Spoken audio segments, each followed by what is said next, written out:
Do you want to know how to save more money? And do you want to know how to build more credit? Now contact Finance Fixtory today, and then you'll notice a really big change. Hello, and welcome back to Finance Fixtory's weekly podcast. Today we'll be talking about several things. So last week I had my first webinar with the UEL as part of the UEL alumni team, and I was basically talking about Finance Fixtory and what it is and what inspired me, and also and a bit of history about myself, Judith, and that would include what school I went to and why I studied music and how I went from music to finance and all that information, and also brought the audience some information based on the statistics and things that they may not know in reference to saving money and financial literacy stats in the UK, because they are very limited at the moment. So the topic we have today is it worth going to university in this day and age? So is it worth going to university in this day and age? Now, it depends. Now, I went to university. I graduated in 2014, and I studied music industry management. And of course, at that time, we were on the plan A. We were just before they were turning plan A into plan B. And for those who don't know, plan A is when the fees for university were about £3,000, £3,500 a year, and then after that they went up to 9,000 in, I think this was 2012, and then after that it became a lot more. So yeah, it's I missed it just, so that was good. So a lot of people at the moment have not been able to pay off their debt unless they have been at university only taking out the maintenance. No, sorry, they only use the loan for the fees only and not taking out the maintenance loan. So some people, like myself, we took out the loan for the fees and loan for the maintenance loan. So that's probably like, I don't know. At the time of finishing, it probably would have been like £30,000. But you literally earn interest from the day you start your course, and that's something I didn't even know at the time. But you earn interest from the moment you start your course. So the interest I think it started from, I think it was about £11 a day, and then it went up each time and increased. I do not know how much is at the moment. It's probably like 50. I think, no, last time I checked it was like 50 quid a day or something crazy like that.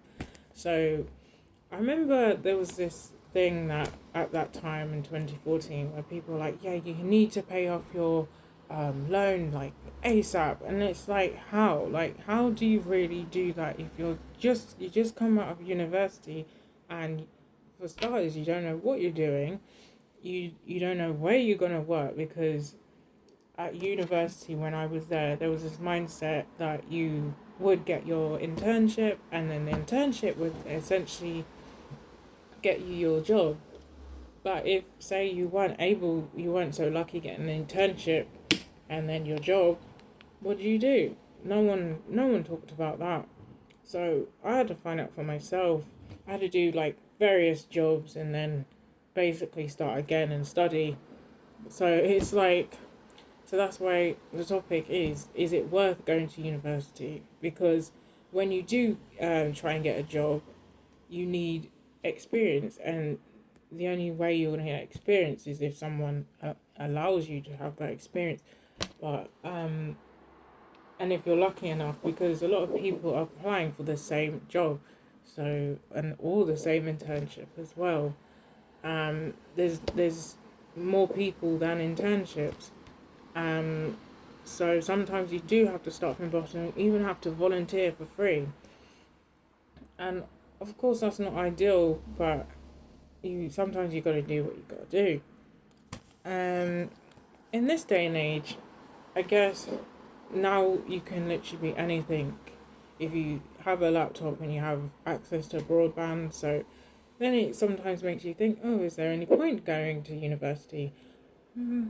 Yes and no, but it depends on what you're studying. If you're trying to study something like law or dentistry, trying to be a doctor or something, then yeah, you would definitely need to go to university because it does require a number of years to study and learn what you need to learn from that course.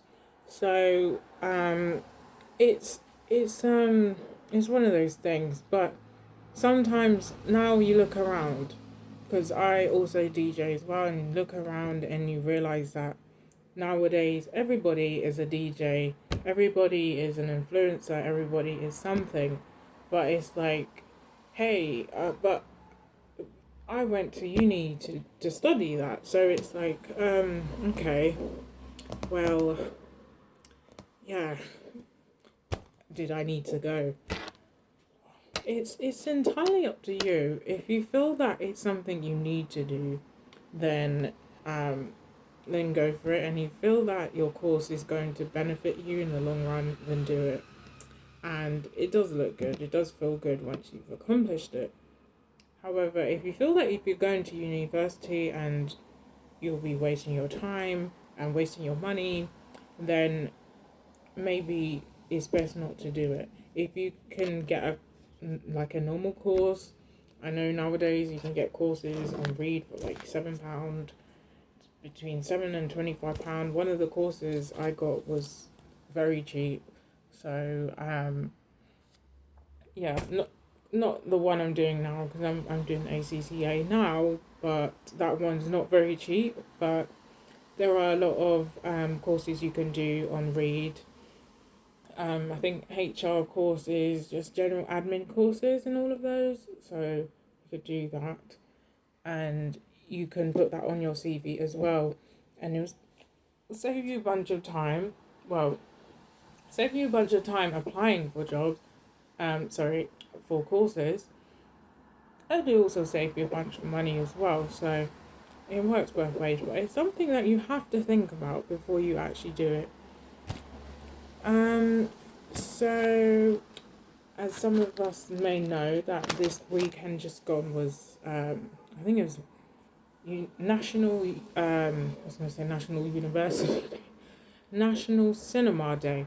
So I think National Cinema Day, the cinemas were showing films for like £4, and people could go and get their tickets for £4 and watch, I think, like some old movies and some current ones as well, but like every single film was £4.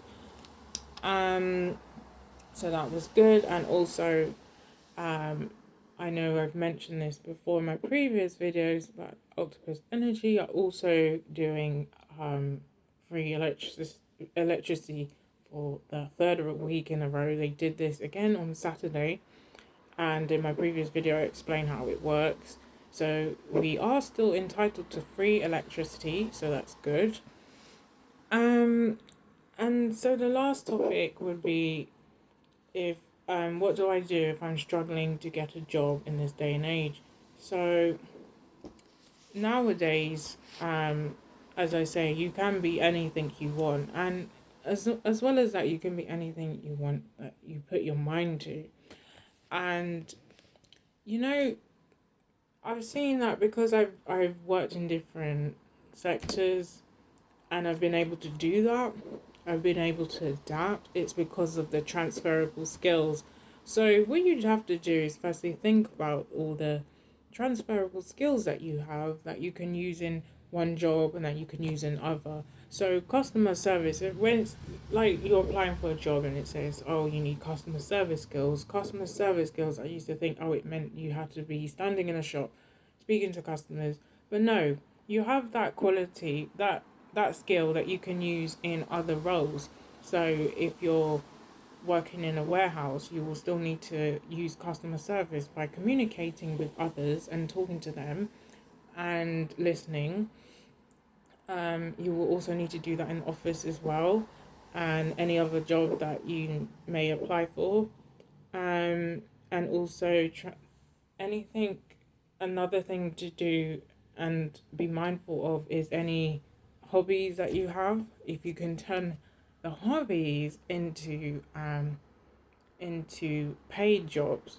So if you say you do one thing, you do admin, but you do football or I don't know, golf or something as a hobby, see if you can turn that into a paid job where you can earn money on the side, or eventually turn it into a self-employed business.